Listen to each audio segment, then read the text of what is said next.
বেশ কিছু টিভি নাটক তৈরি হয়েছে, ইউটিউবের জন্য নাটক তৈরি হয়েছে। তো সেই নাটকের ভিতরে জোবেন ভাইয়ার একটা নাটক আছে, যেটা হলো রূপান্তর। আসলে রূপান্তরকে নিয়ে সবাই সমালোচনা করতেছে। আসলে করারই কথা, একটা ট্যাবকে ঠিক আছে এইভাবে উপস্থাপনা করা আসলে খুবই, মানে আমাদের বাংলাদেশের সমাজ প্রেক্ষাপট হিসেবে ঠিক আছে খুবই খারাপ হয়েছে।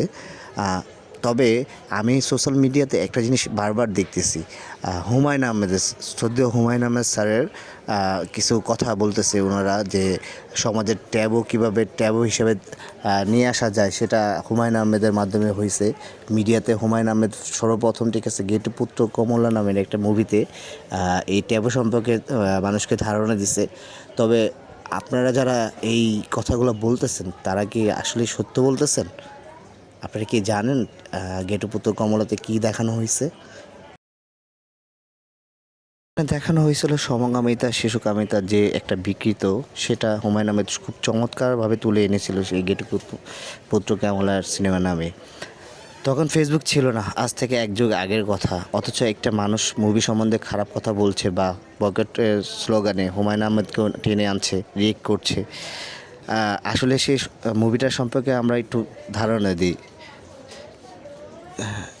সেটা উনি সিনেমাতে সমকামিতা একটা নর্মাল ব্যাপার হিসেবে খাওয়াতে যাননি, বরং উনি দেখিয়েছিলেন যৌন বিকৃতির শিকার হয়ে বাংলাদেশের একটা সময় কত শিশু মারা গেছে, জমিদাররা কত জুলুম করেছে নিজেকে খেলার ছলে বসে।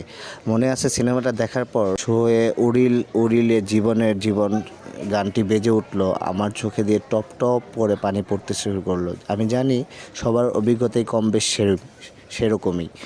অথচ সিনেমা তো ছিল সামাজিক ট্যাবু নিয়ে, যে ট্যাবু নিয়ে কথা বলতে বাংলাদেশের লোকজন দ্বিধা করে। অথচ 2012 সালে এই ট্যাবু মুভিটি বানিয়ে হুমায়ুন আহমেদের লোকজনকে কাঁদিয়েছেন। কে বলেছেন বাংলাদেশের মানুষ আর্ট নিতে পারে না? কে বলেছে বাংলাদেশের মানুষ ব্যতিক্রম কিছু দেখলেই রিয়েক্ট করে? হিজড়া মেন ক্যারেক্টার করে হুমায়ুন আহমেদ একটি কিন্তু বইও লিখেছিলেন, নাম আমি এবং আমরা। যখন হিজড়া ছেলেটার জন্য এত মায়া হয়, কই কেউ তো কোনোদিন বইয়ের বিরুদ্ধে আজ পর্যন্ত কেউ একটা কথা বলেনি। কারণ হুমায়ুন আহমেদ কখনো আবোল তাবোল বুঝিয়ে লোকজনের বিকৃত কোনো ধারণা গোলাতে চাননি। সমস্যা এক্সাইটেড করেন, ততটুকু আসে না। আজকে আপনি হিজড়াদের মানবতার জীবন নিয়ে কোনো সিনেমা বানান, মানুষ দেখবে, চোখে জল ফেলবেই। বাট আপনি যখন দেখানোর চেষ্টা করবেন সেক্স পরিবর্তন করা একটা স্বাভাবিক, পেনিস থাকা সত্ত্বেও মেয়ে হয়ে নর্মাল, তাহলে মানুষ কেন প্রতিবাদ করবে না? সমস্যার সমাধান হিসেবে দেখেন, মানুষ কিছুই বলবে না।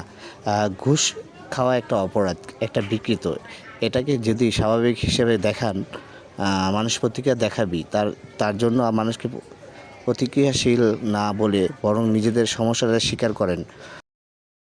বিকৃত আপনি স্বাভাবিক বলে চালিয়ে দিবেন, আর এটা নিয়ে হইচই হলে যখন মানুষ খারাপ, মানুষ আর্ট বোঝে না, ভিকটিম সাজলে হবে? কোনটা আর্ট আর কোনটা ধান্দাবাজি সেটা এই দেশের মানুষ ভালো করেই বুঝে বলেই হুমায়ুন আহমেদের ঘেটুপুত্র কমলা দেখে সেই মানুষের চোখে জল ফেলেছিল। সেই মানুষ আবার এলজিডির বিরুদ্ধে প্রতিবাদ করে। সবার মনোভাব সুন্দর হোক দেশের মানুষ। ভিডিওটি ভালো লাগলে অবশ্যই শেয়ার করে দিবেন। আসসালামু আলাইকুম।